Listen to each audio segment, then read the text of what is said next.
ఆస్తులున్నా, అంతస్తులున్నా, భోగభాగ్యాలున్నా, ఐశ్వర్యమున్నా, అన్ని ఉన్నా మనసులో నెమ్మది ఉండదు. ఏదో తెలియని కలవరం, పిల్లల్ని చూస్తే కలవరం, కుటుంబాన్ని చూస్తే కలవరం, ఆరోగ్యాన్ని చూస్తే కలవరం, రాబడిని చూస్తే కలవరం, పొలాన్ని చూస్తే కలవరం, చేతి పనిని చూస్తే కలవరం, ఉద్యోగాన్ని చూస్తే కలవరం.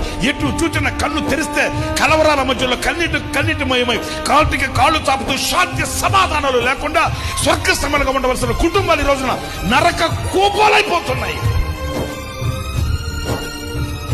అయితే ఈ రాత్రి ఏం చేయాలంటే